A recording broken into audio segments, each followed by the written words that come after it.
Buenos días, iglesia.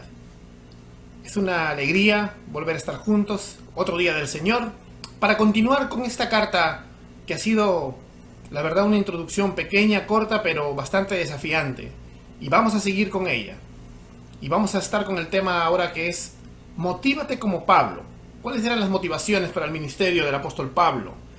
Vamos a examinar el corazón del apóstol a través de su salutación. Vamos a seguir con el capítulo 1 de la carta a los Gálatas, así que acompáñeme a las escrituras, al capítulo 1, y vamos a leer una vez más del texto desde el versículo 1 hasta el versículo 5. Y dice la palabra del Señor. Dice: Pablo, apóstol, no por investidura ni mediaciones humanas, sino por Jesucristo y por Dios Padre, que lo levantó de entre los muertos, y a todos los hermanos que están conmigo, a las iglesias de Galacia, que Dios, nuestro Padre, y el Señor Jesucristo les concedan gracia y paz.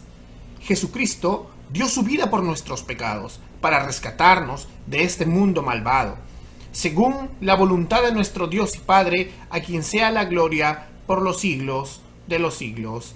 Amén. Vamos a hacer una oración para empezar. Amado Señor, gracias Dios por tu misericordia, porque nos permites estar un día más reunidos juntos, Señor, como iglesia, a pesar de la distancia, a pesar de la lejanía, por lo que está pasando en este mundo, y tú lo permites, Señor, para tu gloria, pero también con el corazón, Señor, que sabemos que estamos centrados en ti y en un espíritu mismo estamos juntos contigo, Señor. Gracias por esta oportunidad, por la tecnología que nos has dado para poder comunicarnos y para poder bendecirnos unos a otros, para poder estar en el espíritu conectados a ti, Señor. Gracias, Dios mío, en el nombre de Cristo Jesús. Ilumina nuestra mente, nuestro corazón, para entender lo que tu palabra quiere que entendamos, para recibir tu mensaje, Señor, para poder vivir tu mensaje. Gracias, Dios mío, en el nombre de Jesucristo. Amén y amén. Bueno, vamos a ver. Lo que vemos acá es que lo que motivaba a Pablo era en realidad que él encontraba gracia para él y gloria para Dios. La gracia que encontraba para él no estaba divorciada de la gloria de Dios. A mayor gracia, hermano, que te quede muy claro, a mayor gracia para nosotros es más gloria para Dios. Entonces, en esta nueva serie vamos a entender que esta carta, como la Biblia misma, está viva. Es una palabra viva. Y no solo por la pasión que le mete Pablo cuando tú lees la carta a los Gálatas, sino, como dice el pastor Timothy Keller, la carta a los Gálatas es una explosión de gozo y libertad. Entonces, esta carta nos va a llevar cara a cara con el Evangelio. Y como lo vimos en el sermón anterior, esta carta nos deja tranquilos desde el comienzo. Gálatas es, digamos, una información enérgica. Gálatas empieza con todo. Es una información poderosa y enérgica del Evangelio mismo. Y de cómo esta noticia de Jesús, esta noticia del Evangelio, afecta a la vida de la iglesia. Así que nosotros, como pueblo de Dios, podemos hacer parte de esa pasión que tiene Pablo. Que esa pasión recorra nuestro cuerpo incluso. Los huesos de nuestra fe serán muy fortalecidos si nosotros hacemos de la pasión por predicar el Evangelio y por defender lo que tenía el apóstol Pablo con amor y con mansedumbre, lo hacemos nuestra. Pablo defendía su ministerio, como vimos. Los falsos apóstoles querían minimizar la gloria de Dios en su labor misionera y como maestro, como apóstol, como plantador y supervisor de las iglesias en Asia Menor. Pero en este caso, muchas iglesias, no es solamente la iglesia de Galacia una, son iglesias, como dice la Biblia, las iglesias de Galacia. Pablo defiende su ministerio. Los falsos apóstoles estaban diciendo de que él era una persona más, que no tenía nada que ver con los 12, y había problemas de desunión acerca del entendimiento real del Evangelio, porque le estaban sumando cosas al Evangelio.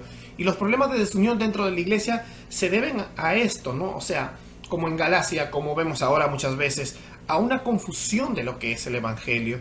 Y si yo insisto, por ejemplo, que para evidenciar ser cristiano, tú tienes que arrepentirte y creer, sí, por fe, por gracia, pero a la vez vestirte de cierta manera o hacer determinadas cosas para salvarte o para evidenciar ser salvo, ahí está el error. Aumentarle cualquier neoley a la obra consumada de Cristo es un error gravísimo. El Evangelio no es el ABC de la vida cristiana. O sea, no es simplemente el intro, sino que es de la A a la Z. El Evangelio debe estar empapando todos los aspectos de nuestra vida. Y no podemos reducir el Evangelio solamente a los no creyentes. O de repente hay que predicarle a los que no conocen. Me acuerdo hace mucho tiempo, cuando empezó la red de Facebook, habían hermanos que me etiquetaban en publicaciones bastante desafiantes, que luchaban porque tengamos conciencia de mortificar el pecado, predicaciones de videos que casi ya no hay, videos que eran hechos de una manera un poco más antigua, ¿no? Que había en YouTube y lo subían al Facebook. En la plataforma en ese tiempo solo creo que Facebook soportaba videos de 5 minutos. Era un Facebook, te hablo de 2009, 2010. Sin embargo, había hermanos que cuando uno lo compartía en su muro, se enojaban. Incluso otros hermanos los etiquetaban como para que los vean y ellos se enojaban terriblemente. Decían, a mí no me pongas, no me etiqueten en eso, no me juzguen, como si alguien lo estuviera juzgando. Otros decían, a mí no me etiquetes, eso es para los que no son cristianos. Y en realidad el video hablaba de examinar nuestra vida. De examinar nuestra vida con el Evangelio. De examinar nuestra vida a la luz de las Escrituras. Como dice 2 Corintios 13:5. Entonces, parece que este secreto poderoso de Dios del Evangelio no era agradable para algunos hermanos. Como diría un hombre de Dios que se llama P.T. Forsyth, el secreto del Señor es para con aquellos que han sido quebrantados por la cruz y sanados por el Espíritu. Y eso es lo que me he dado cuenta, porque aquí no es cosa de un hermano que haga las cosas mejor que otro, sino que al margen de todo, hemos sido quebrantados por el mensaje del Evangelio y luego somos sanados en el poder del Espíritu Santo conforme a las Escrituras. Gálatas es esto. Gálatas es un libro que no le va a gustar a los legalistas, a los que no quieren que les digan que están mal o a los que confían en sus obras. Gálatas exalta la cruz como el único medio, lo único que me hace aceptable delante de Dios. Gálatas no va al extremo de la gracia barata, donde tú eres aceptable porque simplemente Dios es un Teletubby que te acepta como eres,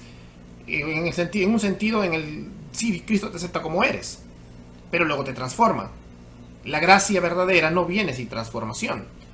Pero la gracia barata dice que tú puedes seguir siendo como eres, o sea, seguir siendo un pecador sin nacer de nuevo, y que aún eres salvo. Por otro lado, el legalismo dice que tienes que hacer un montón de cosas para ganarte la salvación, o un montón de cosas para evidenciar tu salvación, o un montón de cosas para guardar tu salvación.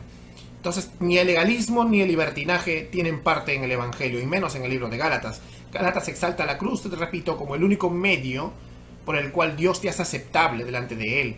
Gálatas exalta el Espíritu Santo como la única persona que me da el poder para yo vivir conforme al corazón de Dios. Entonces, este libro nos va a enseñar que cualquier cosa que disminuya la belleza, el consuelo y la suficiencia de la cruz, incluyendo una costumbre cultural o una tradición, por más buena que sea, una neoley, cualquier cosa que ponga nuestra fuerza de voluntad por encima del espíritu, no es más que una fascinación insana, egocéntrica, idolátrica y enferma.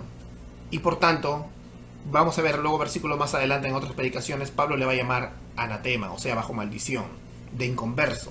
Gente que no está dentro del pacto solo predicarían esto. Y justo esto pasaba en la iglesia de Galacia. Los maestros judaizantes que habían en Galacia querían oscurecer el Evangelio. Tal vez pretendían con sus obras ganarse la salvación, evidenciar la salvación o cuidar su salvación. Y aseguraban que sea lo que sea, tenían que hacer determinadas cosas que eran parte de las prácticas judías.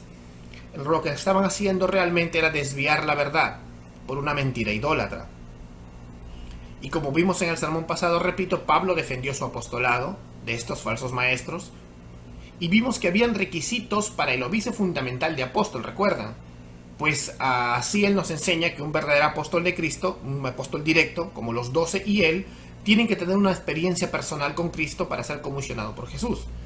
Por tanto, Pablo como apóstol verdadero tenía todo el derecho, como representante directo de Jesús, no de hombres, dice cuando empieza la carta, no de hombres ni por hombres, de advertir a las iglesias y de decirle que están por caer en un anatema, o sea, en una maldición, están por torcerse, por seguir a los legalistas. Pero porque en este tiempo, no sé, o en el tiempo mismo de Pablo, había falsos apóstoles, obreros fraudulentos. Algunos podrían mentir y pueden mentir en este tiempo que vieron a Jesús para autoproclamarse apóstoles. Pero si tú, hermano mío, que me ves ahora, eres realmente espiritual, si tú eres espiritual, si tú lees las Escrituras diligentemente, tú lees tu Biblia siempre, y el Espíritu Santo te está llenando siempre, y está en ti, no vas a creer esas patrañas de alguien que te diga que ha visto a Jesús. Porque sabes que Pablo dijo ser el último que le vio, en el sentido de una presentación delante de él para designarlo como apóstol. Pablo fue el último que lo vio para ser designado como apóstol. Por tanto, ya no hay más apóstoles de oficio. La palabra de Dios, que es Dios hablando, te lo va a decir en 1 Corintios capítulo 15. Vamos a leerlo. Dice, por último, dice Pablo mismo, como un abortivo se me apareció a mí. Yo soy el más pequeño de los apóstoles, y no soy digno de ser llamado apóstol, porque perseguía la iglesia de Dios. Pero por la gracia de Dios, soy lo que soy. Y su gracia no ha sido en vano para conmigo. Antes, he trabajado más que todos ellos. Aunque no yo, sino aún la gracia que está conmigo. Pablo dice que él es el último que lo vio. Dice que él es el último a la cual se le apareció para designar como apóstol y enviarlo. Por eso él dice, con mucha humildad, no falsa, sino real, como fruto del Espíritu Santo, yo soy el más pequeño de los apóstoles. Esto nos hace creer que nuestros amigos católicos romanos entonces están equivocados. No existe sucesión apostólica. Que nuestros amigos recientes de la nueva reforma apostólica evangélica también están equivocados. No existen los apóstoles actualmente, hermanos míos. El apostolado no continúa, no se pasa de una generación a otra, ni venimos en una sucesión apostólica. Lo único que existe y que vemos en el libro de los Hechos es el carácter apostólico de la iglesia. Es el carácter misionero de la iglesia. Ahora recibimos entonces a Pablo como un apóstol. Ahora que hemos visto que él es un apóstol y que su defensa es buena, es contundente, entendemos que lo que Pablo dice cuando Pablo habla a través de las Escrituras, porque luego que ya no estuvo en este mundo ya no habla más, ya habló Dios a través de él, a través de las Escrituras, es cierto y es divino, es palabra del Señor. Recibimos a Pablo entonces como recibimos a Cristo, a través de su palabra, no de otro tipo de revelación. Por tanto, el que no escucha al apóstol Pablo en la Biblia no escucha a Cristo, y el que no escuche a Cristo no ha escuchado a Dios, al Dios Trino. A veces sorprende que estamos en consejería, no solo con las personas de nuestra iglesia, sino de cualquier iglesia. Cuando se le pregunta a un hermano o un joven o una persona mayor de cualquier iglesia, ¿qué has estado leyendo de las Escrituras? Algunos titubean, como síntoma de nerviosismo. Se expone su estado. No están siendo realmente sujetos a la autoridad apostólica entonces. No están siendo realmente sujetos a la autoridad de Cristo. No están siendo realmente sujetos a la autoridad del Dios Trino. Porque esta es la autoridad de la Escritura. Efesios 2:20 dice que estamos cimentados. La iglesia en la historia ha sido construida sobre los apóstoles y los profetas, o sea, sobre el Antiguo y Nuevo Testamento, sobre la palabra inspirada, sobre la inspiración plenaria, sobre cada una de las palabras de la Escritura. Por tanto, si tú no estás sujeto a las Escrituras que ha escrito el Espíritu Santo a través de estos hombres, ¿a quién estás sujeto? Tal vez a interpretaciones cerradas, a sueños, o a lo que te enseñó alguien que no conocía de doctrina, o a algunos que incluso que dicen saber están sujetos a lo que dice una confesión, por más buena e histórica que sea, pero que ni siquiera conocen las porciones de la palabra que sostienen esas verdades. Te pueden paporretear la confesión y dicen, a ver, no, muéstrame en la Biblia donde dice eso, no se acuerdan. Entonces, a veces sorprende, hermanos, que el cristianismo actualmente no tenga realmente esa necesidad de estar sujeto a la autoridad apostólica. ¿No nos da miedo, hermanos, estar así? ¿No nos da temblor andar así? O sea, yo me pongo a pensar y debo meditar que aquí me estoy sujetando, ¿no? A Dios o de repente a mis propios pensamientos. Porque mira, yo soy pastor y tú de repente que me estás escuchando, si no eres de mi iglesia o de mi iglesia, algún día puedes ser pastor, Dios te puede llamar. O vas a ser líder de un ministerio, o vas a evangelizar y vas a discipular a alguien. Pero generalmente la iglesia en conjunto es como es su líder, o como son sus líderes. Si yo tengo una iglesia con líderes que solo toman la Biblia superficialmente, con líderes eclesiásticos que no extraen el mensaje del texto mismo, tendríamos una iglesia superficial. No te estoy hablando de las formas. A nosotros en Gracia Urbana nos gustan las formas más modernas, aunque no le guste al que no le guste. Te estoy hablando de la hora de la predicación. Tendríamos una iglesia superficial. Pero al tener una iglesia superficial, debido a un estudio superficial, va a traer una vida superficial y una aplicación superficial. Va a ser igual. Como dice un hermano que estaba escuchando, le dan un masajito al texto nada más. Eso hace que la iglesia caiga, hermanos, en una gran esclavitud, sin ningún tipo de conformación a Cristo. Ya que si el hermano le da un masajito al texto, la gente le va a dar un masajito al texto. No va a estudiar a profundidad el texto de la palabra. No va a tomar en serio la voz de Dios. Y eso hace que la iglesia caiga en la esclavitud, sin ningún tipo de conformación al Señor Jesucristo. No viene ni reforma, ni renovación, ni avivamientos reales. Entonces, no es casualidad que cuando la iglesia trata el texto inspirado en su contexto, cuando la iglesia realmente toma las cosas en serio, cuando los líderes tomamos las cosas en serio, como Dios las ha escrito, el Espíritu Santo usa la palabra para romper cadenas que atan a creyentes a muchas cosas, como las cadenas de las costumbres, de las neoleyes, o de la tradición, o de la oscuridad. Entonces hay que entender las cosas bien. Nuestra meta de la iglesia debe ser no solo sermones que digan que la Biblia es suficiente y autoritativa, sino que esto debe ser cierto en nuestro corazón y aplicado. Algunos hermanos dicen, pero esto parece muy técnico. Pues lo técnico se va a convertir en tu herramienta devocional. No es técnico, es lo normal. Leer tu Biblia en su contexto es lo normal. Cuando lees cualquier libro de tu carrera no lo alegorizas ni lo ultraliteralizas, lo lees en su contexto. Entonces esto es un asunto de humildad, hermanos.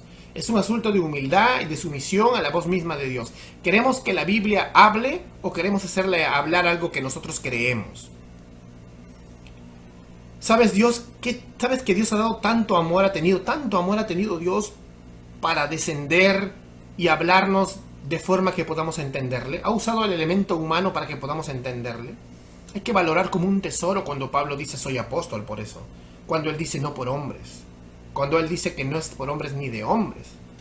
Porque es la voz misma de Dios. Otro punto que quería tocar es que lo que estaba en juego aquí en la iglesia de Galacia y en la carta que escribe el apóstol Pablo a esta región del Asia Menor, no estaba solo en que la persona de Pablo esté siendo calumniada en su ministerio, sino que estaba en juego la palabra misma, por lo mismo que acabo de hablar. ¿Te das cuenta la magnitud de esto? O sea, al tú denigrar el apostolado de Pablo, estabas denigrando también la autoridad de su palabra, y por tanto estabas denigrando lo que Dios estaba diciendo. Y Pablo quería hacerles un bien. Cuando Pablo va duro contra ellos, contra los Gálatas, ni bien empieza la carta, no es porque está enojado, es porque está llorando y clamando por misericordia para ellos. Pablo está entristecido porque ellos han caído en tal locura de hacer caso a los obreros falsos. Entonces, hay que entender que Pablo estaba motivado porque tiene un gran legado que dejar. No estaba motivado al estilo coaching. Pablo estaba motivado de una manera que no soportaba. ¿A ti no te motivaría si alguien está en peligro y tú, aunque estés débil y estés herido, sacarías fuerza de donde sea para ir a rescatar a esa persona que amas? Eso lo vemos hasta en la cultura popular, en las películas, en los cómics, ¿no? Si son algunos jóvenes de ustedes. Que el héroe saca fuerzas de la nada cuando ve que los que ama están en peligro. Pues las iglesias de Galacia estaban en peligro. Y Pablo está motivado por eso. Lo que hace que él se levante, lo que hace que él vuelva a la carga, es que tiene un gran legado que dejar. Y tiene muchas almas que rescatar. Pablo tiene una suprema misión, que es defender su apostolado no por él, sino por la autoridad. Porque de esta defensa viene la defensa de la palabra misma. Viene la defensa de la palabra misma de Dios y la autoridad de esta palabra. Y la autoridad de Dios mismo está en juego. Y lo vemos en el texto, cuando él incluso empieza, y muchos dicen, sí, empezó de frente diciéndoles anatemas. No, eso lo vemos en el verso 8, del 8 al 10. Lo que él empieza diciéndoles es el evangelio. ¿Qué dice primero? Cristo vino para librarnos del presente siglo malo, de este mundo malvado, dice la versión que yo les leí. Pero ¿qué es vino a librarnos? Vino a sacar de la esclavitud. O sea, les vino a decir como a los efesios, ¿sabes qué eran ustedes antes? Eran esclavos. Y Cristo vino para liberarlos a cambio de un pago. Él era el Cordero perfecto. ¿Qué éramos nosotros ahora en este presente siglo malo? o sea, en esta era caída, malos, esclavos, como dice Efesios capítulo 2, verso 1, muertos espiritualmente, esclavos del príncipe de la potestad del aire. Éramos esclavos del presente siglo malo. Juan, a esta palabra presente siglo malo o mundo malvado, le dice mundo. Como dice 1 Juan capítulo 2, verso 15, dice, no amáis el mundo, ni las cosas de este mundo. Mundo es una cosmovisión. No es la cultura, no todo es de Satán, no es la creación, es la cosmovisión del corazón caído, que hace la voluntad de Satanás, no porque Satanás lo ha creado, sino que es igual de rebelde. Una cosmovisión que, una forma de enfocarse en sus propios deseos e ir en contra de la voluntad de Dios. Eso lo podemos ver también en Efesios, en 1 Juan, perdón, dice los deseos de la carne, los deseos de los ojos, la vanagloria de la vida. Eso es un ser mundano, ¿ves? No es necesariamente algún pecado escandaloso. Cuando tú tienes un extremo legalismo como tenían los gálatas, o sea, por ejemplo, los judaizantes que estaban en Galacia, no eran inmorales, eran en extremo legalistas. Estaban confiando en el brazo de la carne para salvarse, porque decían, yo me gano mi salvación. Otros decían, yo evidencio mi salvación con mi gran bondad y mi gran piedad. Y otros decían, yo mantengo mi salvación con mi gran bondad y mi gran piedad. ¿Te das cuenta? Esas tres formas de verlo son en extremo mundanas. Es amar los deseos de tu carne, que le gusta sentirse mejor que los demás. A tu carne no solo le gusta la inmoralidad sexual o algunas otras cosas como la ira y la violencia. A tu carne le gusta la superioridad moral, porque eleva tu ego. Y eso es lo que estaba pasando acá. Eso de que le pasa a muchos legalistas. Tú dirás, pero ese hermano no es mundano, al contrario es legalista. No, el legalismo es un tipo de mundanalidad. Y están cegados a pesar que dicen que creen. Segundo los Corintios 4:4 dice que el Dios de este siglo, o sea, Satanás, lo mismo que hablamos en Efesios capítulo 2, el príncipe de la potestad del aire, ha cegado el entendimiento de los incrédulos, dice, para que no vean la luz de Cristo. Y es cierto, porque si tú dices ser cristiano y contemplas al Salvador grandioso y glorioso, diciendo consumado es, y luego resucitando en gloria, no es posible que a tu cabeza siquiera venga la idea de que yo tengo que evidenciar mi salvación con este tipo de neoleyes, con este tipo de costumbres, con este tipo de tradiciones, que yo tengo que demostrar que soy maduro espiritualmente con este tipo de leyes, con este tipo de costumbres, con este tipo de tradiciones, o que tengo que guardar mi salvación y cuidarla con este tipo de leyes, con este tipo de costumbres, con este tipo de tradiciones. No. Satanás quiso eso. Satanás quiere siempre tentarte hacia eso. Hasta Jesús le quiso hacer eso. Hasta Jesús quiso tentarlo. Para que confíe en el brazo de la carne. Los demonios están atrás de todo esto. Y tu carne está detrás de todo esto. Y no trates de reprender demonios, hermanos, si eso te gusta hacer. Ahora sí, por un día de repente tendremos la oportunidad de tener endemoniados y vamos a orar para que Dios los libere de una forma bíblica. Pero en este momento estoy hablando del ataque de la maldad. No sé, en la cultura popular cristiana hay muchos que hacen alarde de sacar demonios, ¿no? Pero el diablo usa su arma más antigua para permanecerte cegado y muerto. Hace poco vi una predicadora que hace unos años no tenía, era una mujer muy delgada, una mujer flaca totalmente, y parece que se ha operado atrás y se ha operado adelante y se ha operado por todos lados y se ha hecho, ¿qué se habrá hecho? Que se ha puesto un cuerpo de, no sé, de Bataclana. ¿Y eso qué es? ¿Para qué lo hace? Si ella es una persona que vive en santidad, ¿no dice? O sea, ella es una persona que generalmente visita iglesias legalistas, donde predica así extremadamente, pero al final ella misma ha caído en presa, cegada y muerta de estas cosas, de los deseos de la carne, de los deseos de los ojos, de la vanagloria de la vida. Una mujer que se opera el trasero y hace que crezca, no es para que guarde la piedad, es porque simplemente quiere ser mirada por los hombres. No nos engañemos, esta es una falsa profeta. Entonces esto es lo que está pasando, ya te das cuenta. Y esto es que esta mujer que era legalista terminó cayendo en la inmoralidad, aún todavía guardando la idea del legalismo. Entonces no nos confiemos, hermanos, no te confíes en tus obras.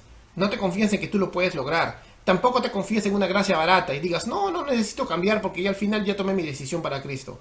No, hermano, eres esclavo. Si eres legalista eres esclavo, si eres libertino eres esclavo. Ahora la pregunta, uno dirá, pero pastor, entonces, ¿se puede ser libre? Claro que sí se puede ser libre, hermano.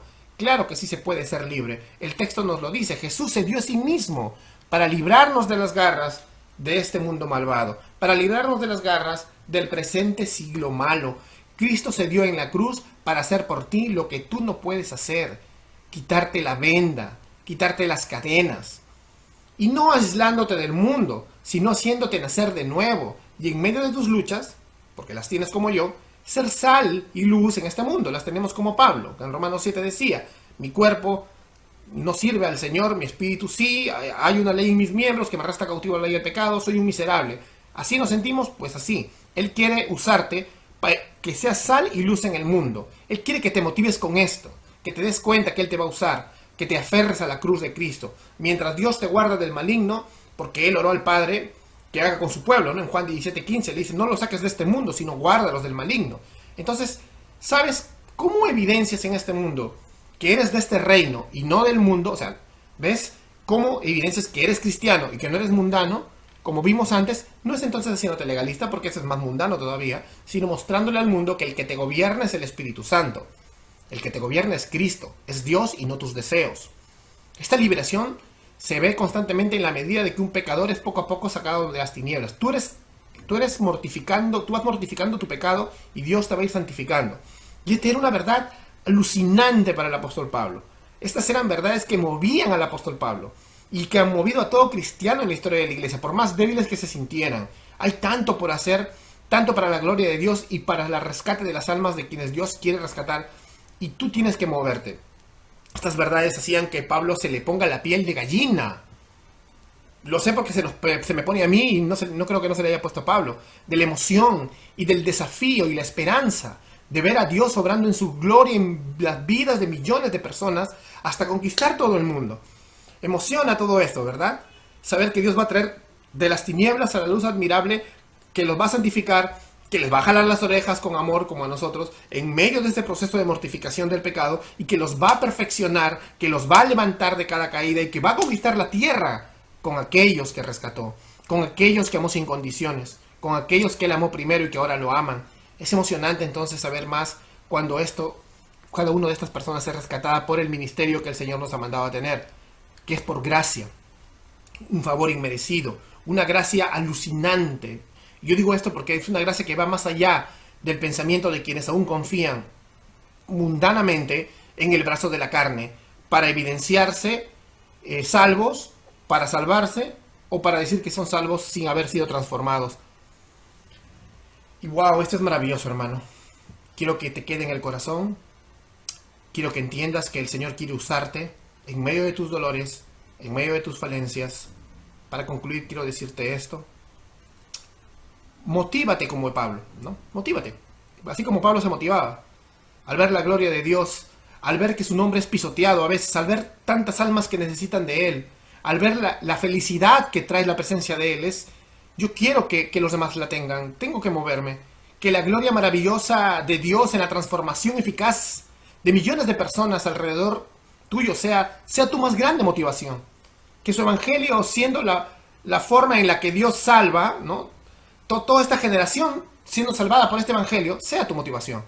Que ni la persecución, ni el coronavirus, ni la muerte, o por otro lado, de repente, otras circunstancias como la bonanza, las buenas circunstancias, tal vez no te alejen, nada te aleje de cumplir con el llamamiento que tienes, con la misión que tienes, con la participación en las batallas para las cuales fuimos llamados, hermanos. Tú y yo, como parte del ejército de Jesús, como parte del cuerpo de Cristo, como parte del pueblo de Dios. El Señor nos va a enseñar mucho, mucho más en esta carta.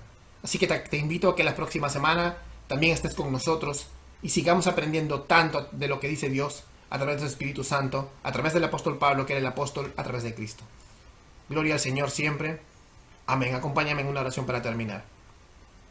Amado Señor, queremos darte las gracias. Gracias porque sin ti no seríamos nada, Señor. Tú nos redarguyes de pecado, Dios mío, y nos traes hacia tu presencia para que podamos entender cuál es la misión que tú has puesto en nuestro corazón para contigo, Señor. Nos traes a tu palabra también, Dios mío, para conformarnos más a la imagen de Cristo y para poder ver cuál es tu voluntad, que es buena, agradable y perfecta, Señor. Le guste o no a nuestra carne, Señor, estamos acá para servirte. Estamos como un ejército delante del enemigo, Señor, prestos para luchar, Señor. Así la espada atraviesa nuestro corazón. Seremos vivos eternamente en ti, Cristo Jesús. Así que úsanos, Señor, para tu gloria. Úsanos, Señor, para tu victoria, Señor. Vamos adelante y vamos a conquistar esta tierra. En el nombre de Cristo Jesús. Amén Y amén.